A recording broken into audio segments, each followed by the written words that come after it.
Good morning all of you. आज हम फिर से हाजिर हुए हैं बीए द्वितीय वर्ष की हिस्ट्री की ऑनलाइन क्लास को लेकर। आज का जो हमारा टॉपिक है वो है औरंगजेब से संबंधित है। तो आज हम औरंगजेब के प्रारंभिक परिचय और उसके समय में हुए प्रमुख विद्रोह और कुछ महत्वपूर्ण बिंदु, इसके अलावा दक्षिण भारत का जो अभियान था औरंगजेब का उसके बारे में, या फिर मराठों से जो संघर्ष हुआ था उसके बारे में, या इसके अलावा जो सिखों के प्रति नीति अपनाई औरंगजेब ने, जाटों के प्रति जो नीति अपनाई, इसके अलावा सतनामियों के प्रति जो नीति अपनाई, इसके बारे में हम आज क्या करेंगे, संक्षेप में चर्चा करेंगे। और विस्तार पूर्वक जो अध्ययन है वो हम कल करेंगे।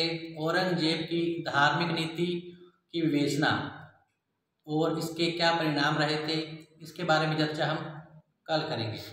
तो आज हम आरंभ करने जा रहे हैं औरंगजेब, जो कि शाहजहां के पश्चात जो है मुगल बादशाह बना था।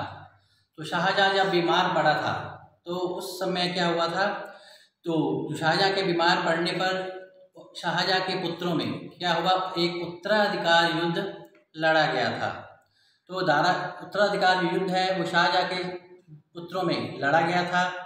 तो दारा शिको, शाह शुजा, औरंगजेब और मुराद बख्श जो थे वो शाहजहां के क्या थे, 4 पुत्र थे। तो सितंबर 1657 में जब शाहजहां बीमार पड़ा था तब क्या हुआ था, और वह राजनीति से उभरने लगा था। अतः क्या हुआ, उसके पुत्रों में गद्दी प्राप्त के लिए क्या छिड़ गया, एक उत्तराधिकार युद्ध लड़ा गया था।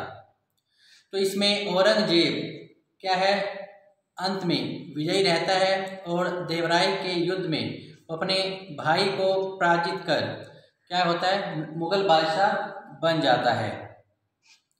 और उसने अपने पिता शाहजहां को आगरा के किले में वो क्या करता है, कैद करवा देता है, जहां 1666 में शाहजहां की क्या हो जाती है, मृत्यु हो जाती है। तो इस प्रकार दारा शिको और औरंगजेब के विरुद्ध औरंगजेब में देवराय का युद्ध लड़ा जाता है, जिसमें कौन विजयी रहता है, औरंगजेब विजयी रहता है और वो मुगल बादशाह बन जाता है। तो औरंगजेब की जो शासनकाल की जो अवधि है वो 1658 से लेकर 1707 ईस्वी के मध्य रखी गई है। तो अकबर के बाद अगर लंबा शासन मुगल वंश में किसी ने किया था तो वो कौन था, औरंगजेब ही था। तो औरंगजेब के पिता का जो नाम शाहजहां था और माता का नाम मुमताज महल था। इसका जो जन्म है वो 3 नवंबर 1618 को दोहद, ये जो दोहद है वो उज्जैन क्षेत्र में पड़ता है। तो इसका जो जन्म है वो 3 नवंबर 1618 को दोहद अर्थात उज्जैन के क्षेत्र में ये है। तो यहाँ इसका क्या हुआ था, औरंगजेब का जन्म हुआ था। पिता का नाम शाहजहां था, माता का नाम मुमताज बेगम, मुमताज महल अर्थात ये अर्जुनमंद बानो बेगम के नाम से जानी जाती थी। शाहजहां की ये प्रिय पत्नी थी। इससे शाहजहां को, मुमताज महल से शाहजहां को 14 संतानें हुई थी और 14वीं संतान को जन्म देते समय क्या हुआ था, मुमताज महल की मृत्यु हो गई थी। और शाहजहां की 14 संतानों में केवल 7 संतानें ही जीवित रही थी। इसमें 4 पुत्र और 3 पुत्रियां थी, जिनके नाम हमने पिछले वीडियो में आपको बता दिए थे। तो इस प्रकार जो शाहजहां का जो राज्याभिषेक है वो जुलाई 1658 और जून 1659 के में इसका जो राज्याभिषेक की अवधि निर्धारित की गई है। तो मुगल वंश में औरंगजेब एक ऐसा बादशाह हुआ जिसका जो राज्याभिषेक है वो 2 बार किया गया था।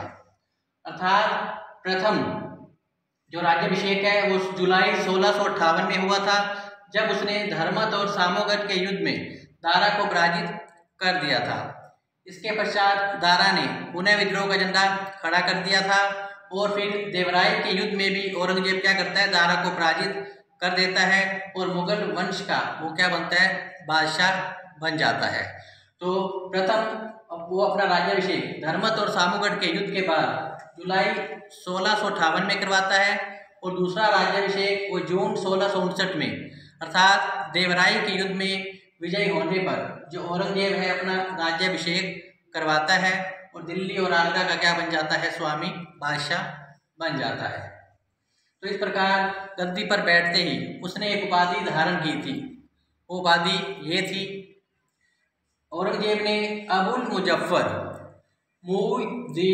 मुइनुद्दीन मुजफ्फर औरंगजेब बहादुर आलमगीर पातशाह गाजी की उपाधि जो है वो क्या की थी, औरंगजेब ने हासिल की थी। अर्थात इसकी उपाधि का जो नाम, पूरा नाम जो है वो है मुइनुद्दीन मोहम्मद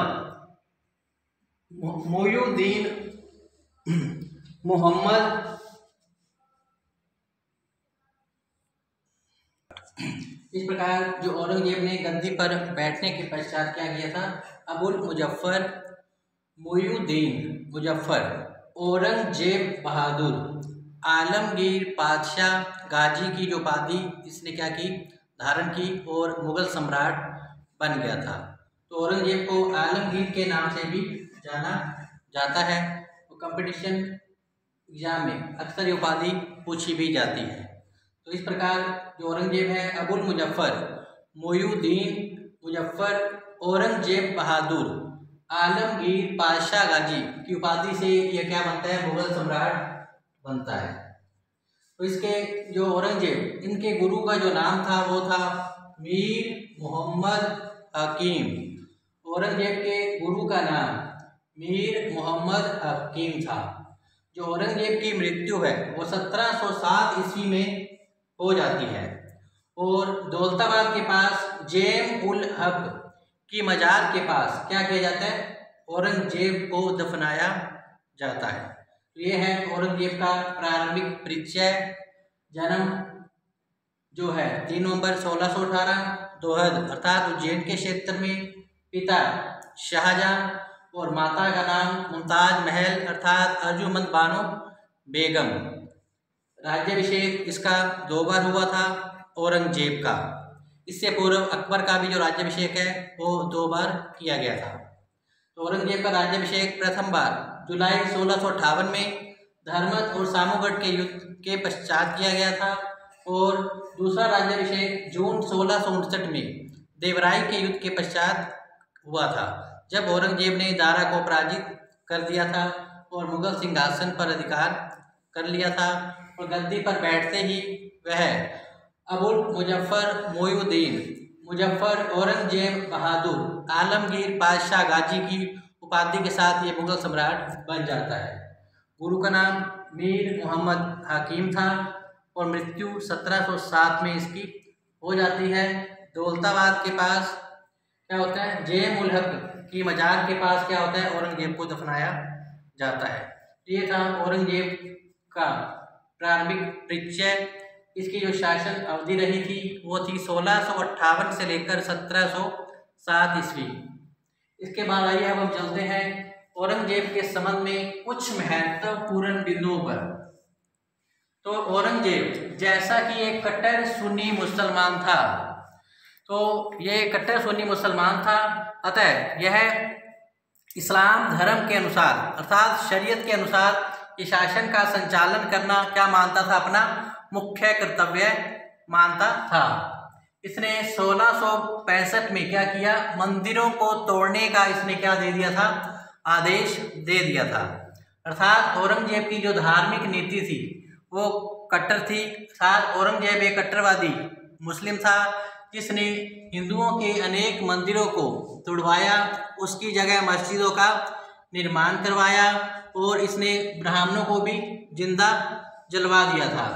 इसके अलावा ये बलपूर्वक धर्म परिवर्तन करवाता था औरंगजेब, और अपनी धार्मिक नीति के चलते ही औरंगजेब ने सिखों के 9वें गुरु तेग बहादुर की भी क्या करवा दी थी, हत्या करवा दी थी। इस प्रकार इस्लाम धर्म का प्रचार प्रसार करना ये अपना मुख्य कर्तव्य मानता था। इसकी जो धार्मिक नीति थी वो अकबर के विपरीत थी, अर्थात ये असहिष्णु सम्राट था, जबकि अकबर एक धर्म सहिष्णु सम्राट रहा था। तो धार्मिक नीति के चलते ही साम्राज्य के विभिन्न भागों में क्या हुए, विद्रोह उठ खड़े हुए थे, जिनमें जाटों ने, सिखों ने, सतनामियों ने क्या कर दिया था, विद्रोह का झंडा खड़ा कर दिया था। इसके अलावा राजपूत जाति ने भी औरंगजेब के खिलाफ विद्रोह का झंडा खड़ा कर दिया था। तो इन विद्रोह को दबाने में क्या हुआ, औरंगजेब को काफी जन धन की हानि उठानी पड़ी थी, राजकोष पर भी बुरा प्रभाव पड़ा था। इसके चलते क्या हो गया था, मुगल साम्राज्य का पतन की जो प्रक्रिया थी वो क्या हो गई थी, प्रारंभ हो गई थी। तो कल हम औरंगजेब की धार्मिक नीति के बारे में विस्तार से चर्चा करेंगे कल के वीडियो में। तो इसके अलावा उसने क्या किया, अपने दरबार में उसने संगीत नृत्य पर उसने क्या लगा दिया, प्रतिबंध लगा दिया था। तो ये सब कुछ औरंगजेब को अच्छा नहीं लगता था, तो उसने दरबार में संगीत नृत्य पर लगा दिया प्रतिबंध। चूंकि औरंगजेब स्वयं वीणा बजाने में निपुण था, उसने कुरान को शासन का आधार बनाया, अर्थात शरीयत के अनुसार शासन का संचालन करना इसने अपना मुख्य क्या समझा, कर्तव्य समझा। और ये अपने साम्राज्य को पूर्ण रूप से इस्लामी साम्राज्य बनाना चाहता था। उसने नवरोज झरोखा दर्शन, तुलादान,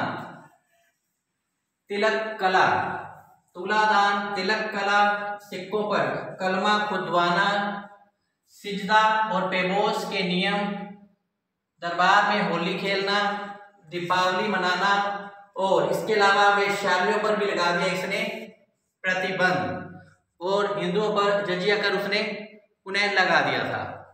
तो इस प्रकार औरंगजेब ने नवरोज प्रथा, झरोखा दर्शन, तुलादान में क्या था, इसमें शासक जो सम्राट को सम्राट के भार जितनी उसका वजन होता है उसके अनुरूप क्या होता है, सोने चांदी के सिक्कों में उसे तोला जाता है और बाद में इन सिक्कों को गरीबों में बंटवा दिया जाता है। लेकिन औरंगजेब ने तुलादान की प्रथा करवा दी बंद। इसके अलावा तिलक कला, अर्थात राजपूत शासकों को जो सम्राट था वो तिलक करता था और फिर दरबार में उनका उचित सम्मान किया जाता था। लेकिन औरंगजेब ने इस प्रथा को भी करवा दिया बंद, अर्थात राजपूत शासकों को जो अकबर के समय तिलक प्रथा शुरू की गई थी और तिलक राजपूत शासकों को लगाने के बाद मुगल दरबार में उसका जो उचित सम्मान होता था वो औरंगजेब ने क्या कर दिया, बंद। अर्थात तुलादान के बाद तिलक कला को भी उसने बंद करवा दिया। इसके अलावा सिक्कों पर कलमा खुदवाना उसने प्रतिबंध कर दिया था, क्योंकि उसके अनुसार ये जो सिक्के थे हिंदुओं के पास भी जाते थे तो ये जो था इस्लाम के विरुद्ध था। अतः औरंगजेब ने सिक्कों पर कलमा खुदवाना भी बंद करवा दिया। इसके अलावा सिजदा और पेबोस का जो नियम था वो भी इस्लामी परंपरा के विरुद्ध था। इस प्रथा को अकबर ने हालांकि जारी रखा था, लेकिन औरंगजेब ने इस प्रथा को क्या करवा दिया, प्रतिबंधित करवा दिया था। और ये प्रथा सल्तनत काल में बलबन के समय में शुरू की गई थी। सिजदा अर्थात शासक को या सम्राट को झुककर सलाम करना, पेबोस झुककर सलाम करने के पश्चात उसके चरणों में लेटकर उसके जो कदमों को चूमना। तो सिजदा पेबोस के नियम भी इसने क्या करवा दिया, प्रतिबंधित, क्योंकि ये भी इस्लाम के विरुद्ध थे। इसके अलावा इसने दरबार में होली मनाने, दीपावली मनाने पर भी लगा दिया इसने प्रतिबंध, और ये हिंदू त्योहारों को मनाना इसने बंद कर दिया। इसके अलावा वेश्यालयों पर भी लगा दिया इसने प्रतिबंध, और उसने कहा कि जो वेश्याएं हैं उन्हें ये व्यवसाय छोड़ना पड़ेगा और अगर वो चाहें तो विवाह करके अपना घर बार बसा सकती हैं। तो इस प्रकार उसने दरबार में होली मनाने पर रोक लगाई, दीपावली मनाना पर प्रतिबंधित किया और वेश्यालयों पर लगा दिया उसने प्रतिबंध, और जजिया कर उसने हिंदुओं पर फिर से लगा दिया था, जिसे कि अकबर ने माफ किया था। फिर इसके अलावा उसने दारुल हर्ब अर्थात गैर मुसलमानों का देश के नाम से जो जाना जाता था, इसको उसने क्या किया, दारुल इस्लाम बनाने का क्या किया, प्रयास किया। अर्थात अपने साम्राज्य को पूर्ण रूप से इस्लामी राज्य बनाने को इसने क्या दिया, ध्यान दिया। अतः उसने दारुल अरब के स्थान पर दारुल इस्लाम बनाने का क्या किया, अपने साम्राज्य का बनाने का प्रयास उसने किया था औरंगजेब ने। इसके अलावा जो औरंगजेब का जो नैतिक स्तर था वो काफ़ी ऊंचा था, इसलिए जो मुसलमान लोग थे वो औरंगजेब को जिंदा पीर कहा करते थे। तो इस प्रकार औरंगजेब को जिंदा पीर की भी संज्ञा दी गई है, क्योंकि उसका जो नैतिक स्तर था वो उस समय काफ़ी ऊंचा था। तो ये शिक्षित भी था औरंगजेब। फिर है औरंगजेब के समय में हुए प्रमुख विद्रोह या फिर जो विजय थी। तो औरंगजेब के समय हुए प्रमुख विद्रोह और विजय कुछ इस प्रकार थी। सबसे पहले है जाटों का विद्रोह, जो कि औरंगजेब के समय में हुआ था। तो इसमें क्या था कि जो मुगल शासक थे या उनके सेनापति जो थे वो इन पर काफ़ी अत्याचार करते थे, जाटों पर अनेक कर लगा रखे थे और कई प्रतिबंधित जो आज्ञाएं थी वो इन पर जारी कर रखी थी। अतः गोकुल भाई जाट के नेतृत्व में क्या किया इन्होंने, जाटों ने विद्रोह का झंडा खड़ा कर दिया मुगल सैनिकों के विरुद्ध। लेकिन इस विद्रोह तिरपत के युद्ध में जो गोकुल भाई जाट था ये लड़ता हुआ क्या हो जाता है, पराजित हो जाता है और मारा जाता है। इसके पश्चात 1686 में फिर जाटों का जो नेतृत्व है वो राजा राम के द्वारा संभाला जाता है। जो राजा राम है वो जाटों के विद्रोह का नेतृत्व करते हैं और वो भी जो राजा राम है वो भी इस संघर्ष में मुगलों के साथ युद्ध करता हुआ मारा जाता है। फिर राजा राम के बाद उनके भतीजे अर्थात चूड़ामन ने क्या किया, विद्रोह का झंडा खड़ा कर दिया था और मुगल सैनिकों को क्या है, युद्ध में जो साहस का परिचय देते हुए संघर्ष इन्होंने भी क्या रखा था, आगे जारी रखा था। तो इस प्रकार जो जाटों का विद्रोह है वो चलता रहता है और जो मुगल सेनापति हैं, मुगल शासक क्या करते हैं, अपने सेनापतियों के द्वारा जो इस विद्रोह को क्या करता है, कुचलने में कामयाब हो जाता है। दूसरा है सतनामियों का विद्रोह। ये जो विद्रोह था वो भी धार्मिक मुद्दे को लेकर किया गया था। तो ये सतनामी जो एक शांति प्रिय समुदाय था, लेकिन धार्मिक मुद्दे को लेकर इनमें संघर्ष हो जाता है। तो यह जो संघर्ष है वो नारनौल अर्थात मेवात में होता है। तो सतनामियों को मुंडिया भी कहा जाता है, क्योंकि ये अपने सिर को मुंडाकर रखते थे। तो इस प्रकार सतनामियों के विद्रोह को दबाने में औरंगजेब क्या करता है, अपनी सेना को भेजता है, जहां पर सतनामियों को क्या कर दिया जाता है, पराजित कर दिया जाता है। फिर है सिखों का विद्रोह। ये भी धार्मिक विषय को लेकर किया गया था। तो इसमें जो औरंगजेब के द्वारा सिखों के 9वें गुरु तेग बहादुर के पास यह संदेशा पहुंचाया जाता है कि जो गुरु तेग बहादुर हैं वो क्या करें, मुस्लिम धर्म को ग्रहण करें। लेकिन गुरु तेग बहादुर जी इस धर्म को ग्रहण करने से मना कर देते हैं। परिणाम स्वरूप सिखों में और मुगलों में क्या छिड़ जाता है, संघर्ष छिड़ जाता है। तो औरंगजेब नाराज होकर क्या करते हैं, गुरु तेग बहादुर जी की 1675 में क्या करवा देते हैं, हत्या करवा देते हैं। इससे सिख जाति में क्या हो जाता है, आक्रोश फैल जाता है और वो क्या करते हैं, मुगलों के विरुद्ध संघर्ष आरंभ कर देते हैं। और यह संघर्ष तब तक चलता रहता है जब तक कि औरंगजेब की मृत्यु नहीं हो जाती, क्योंकि गुरु तेग बहादुर की मृत्यु के पश्चात गुरु गोविंद सिंह जी ने क्या किया था, नेतृत्व संभाला था और खालसा पंथ की स्थापना कर सिख जाति को एक सैन्य शक्ति के रूप में बदल दिया था और मुगलों का उन्होंने डटकर विरोध किया था। इस प्रकार सिखों के विद्रोह को दबाने में औरंगजेब को काफ़ी जन धन की हानि भी उठानी पड़ी थी। तो इससे जो पूर्व है वो जहांगीर ने हत्या करवा दी थी गुरु अर्जुन देव की, 5वें गुरु अर्जुन देव की जहांगीर के द्वारा हत्या करवा के दी गई थी, जबकि 9वें गुरु तेग बहादुर जी की हत्या जो है वो मुगल सम्राट औरंगजेब के द्वारा करवा दी जाती है। तो इस प्रकार सिखों का जो विद्रोह है वो भी धार्मिक विषय को लेकर ही किया गया था। इस प्रकार अगला जो विद्रोह है वो है राजपूतों का विद्रोह। ये जो विद्रोह है वो भी कट्टर नीति के कारण ही हुआ था। तो औरंगजेब ने मारवाड़ और मेवाड़ पर क्या किया था, अपनी कट्टर नीति के चलते आक्रमण किए थे और इन प्रदेशों पर क्या किया था, अधिकार करने का प्रयास किया था। तो इस प्रकार औरंगजेब को राजपूतों के विद्रोह का भी सामना करना पड़ा था और राजपूतों के विद्रोह को दबाने में औरंगजेब को काफ़ी जन धन की हानि उठानी पड़ी थी। तो इस प्रकार जो राजपूत थे वो औरंगजेब के क्या हो गए थे, खिलाफ हो गए थे। नेक्स्ट है अकबर का विद्रोह। जो औरंगजेब का पुत्र था वो अपने पिता औरंगजेब की नीतियों से संतुष्ट नहीं था, अतः वो क्या करता है, राजपूतों का सहयोग पाकर जो अकबर है, अकबर जो द्वितीय है, ये क्या करता है, औरंगजेब के प्रति विद्रोह का झंडा खड़ा कर देता है।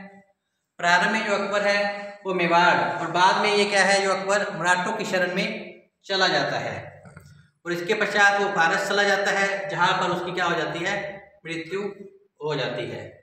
तो इस प्रकार औरंगजेब के समय में उसके पुत्र अकबर के द्वारा भी विद्रोह किया जाता है। तो इससे औरंगजेब काफ़ी नाराज भी होता है, इसलिए राजपूत और मराठों से उसकी क्या होती है, संघर्ष आरंभ हो जाता है। तो ये थे औरंगजेब के समय में हुए प्रमुख विद्रोह और उसके द्वारा किया गया, औरंगजेब के द्वारा किया गया दमन। तो आइए अब हम चलते हैं दक्षिण भारत में किसने मराठा, बीजापुर और गोलकुंडा ने जो संघर्ष किया उसके बारे में संक्षेप में क्या करते हैं, जानकारी प्राप्त करते हैं। तो इस प्रकार औरंगजेब के समय में जो शिवाजी थे वो मराठा साम्राज्य के क्या थे, संस्थापक कहे जाते थे, क्योंकि शिवाजी ने ही क्या किया था, अपने कुशल नेतृत्व से मराठों को एकता के सूत्र में बांध दिया था और उनमें स्वतंत्रता, समानता, भाईचारे की भावना कूट कूट कर भर दी और सैनिकों में उत्साह उत्पन्न कर दिया। तो शिवाजी ने क्या किया, अपने कुशल नेतृत्व से मुगल सम्राट औरंगजेब की नींद हराम कर दी थी। ऐसा कहा जाता है कि औरंगजेब ने स्वयं भी कहा था कि मेरी सेना लगातार 19 वर्षों से शिवाजी के विरुद्ध युद्ध लड़ रही है, लेकिन उसकी शक्ति का अंत होने की बजाय क्या होता जा रहा है, विस्तार होता ही चला जा रहा है। इस प्रकार शिवाजी ने मुगलों के अनेक किलों पर क्या कर लिया था, अधिकार कर लिया था। इस पर औरंगजेब फिर क्या करता है, जून 1665 में जय सिंह को भेजता है शिवाजी का दमन करने के लिए। तो इस प्रकार जय सिंह और शिवाजी 1665 में इनमें संघर्ष के पश्चात क्या होता है, एक समझौता संधि हो जाती है, जो कि इतिहास में पुरंदर की संधि के नाम से जानी गई है। इस संधि के द्वारा जो शिवाजी थे वो उन्होंने मुगलों से जीते हुए जो किले दुर्ग थे वो क्या कर दिए, उनको वापस मुगलों को दे दिए। और एक वर्ष पश्चात औरंगजेब द्वारा शिवाजी को दरबार में आमंत्रित किया जाता है, जहां शिवाजी का उचित सम्मान नहीं किया जाता और औरंगजेब के सैनिकों द्वारा शिवाजी को पकड़ लिया जाता है। लेकिन शिवाजी किसी प्रकार से जान बचाकर भाग निकलते हैं और छापामारी उत्पत्ति अपनाकर वो वापिस क्या करते हैं, मुगलों के विरुद्ध विद्रोह का झंडा खड़ा कर देते हैं। और शिवाजी के पश्चात जो शासक बनते हैं वो संभाजी, और संभाजी है वो शासक बनते हैं, तो वो मुगलों का डटकर विरोध करते हैं, लेकिन उसकी भी 1689 में क्या करवा दी जाती है, औरंगजेब के द्वारा हत्या करवा दी जाती है। तो इस प्रकार मराठा शक्ति से औरंगजेब क्या करता है, शत्रुता मोल ले लेता है। तो मराठा जाति क्या करती है, मुगलों का डटकर मुकाबला करती है और तब तक चैन की नींद नहीं बैठती जब तक कि औरंगजेब का विनाश नहीं हो जाता।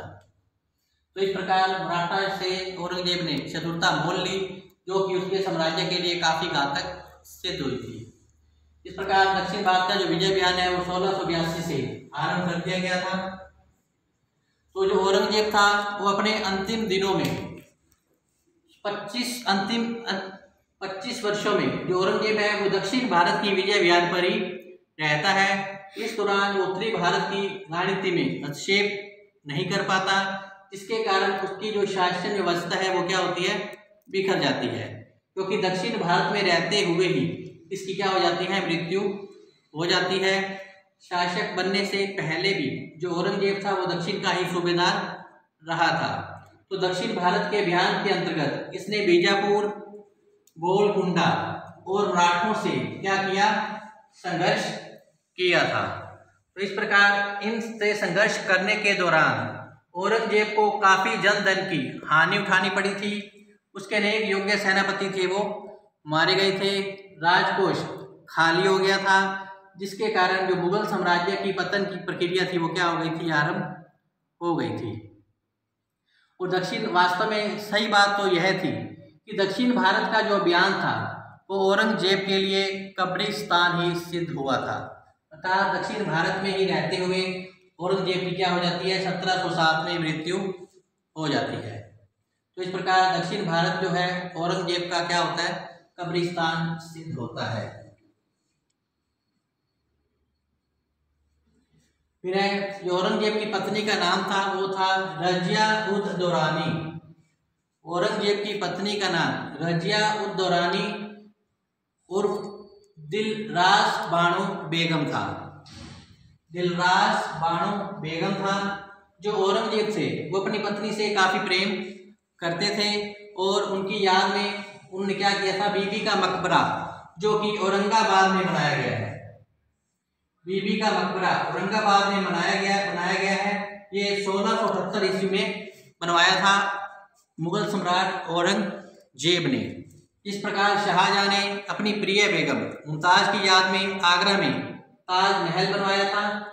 उसी प्रकार औरंगजेब ने भी अपनी पत्नी अर्थात रजिया उद दौरानी दिलरास बानो बेगम की याद में बीबी का मकबरा औरंगाबाद में बनवाया था 1678 ईस्वी के अंदर। इसे इतिहास में द्वितीय ताजमहल के नाम से भी जाना जाता है। तो बीबी का मकबरा जो इतिहास में द्वितीय ताजमहल के नाम से भी जाना जाता है, तो ये इसकी कॉपी थी ताजमहल की, बीबी का मकबरा। इसके अलावा उसने दिल्ली के अंदर लाल किले में मोती मस्जिद का भी निर्माण करवाया था औरंगजेब ने। दिल्ली के लाल किले में मोती मस्जिद का निर्माण भी औरंगजेब के द्वारा ही करवाया गया था। इसके अलावा मुगल सेना में जो सर्वाधिक हिंदू थे, सेनापति थे, तो औरंगजेब के समय में क्या था, मुगल सेना में सबसे अधिक हिंदू सेनापति थे तो वो औरंगजेब के काल में ही थे। तो इस प्रकार औरंगजेब के बारे में संक्षिप्त जानकारी जो कि आपको आज प्रदान कर दी गई है। कल हम औरंगजेब की धार्मिक नीति की विवेचना करेंगे। धार्मिक नीति के लिए उत्तरदायी कारक और इसके क्या परिणाम रहे थे, इसकी जानकारी हम कल करेंगे। आज का जो टॉपिक हमारा औरंगजेब के संबंध में संक्षिप्त जानकारी, तो यहीं पर क्या होती है, समाप्त होती है। कल हम फिर से एक नए टॉपिक के साथ हाजिर होंगे। तब तक आप घर पर रहें, सुरक्षित रहें और पढ़ते रहें। धन्यवाद।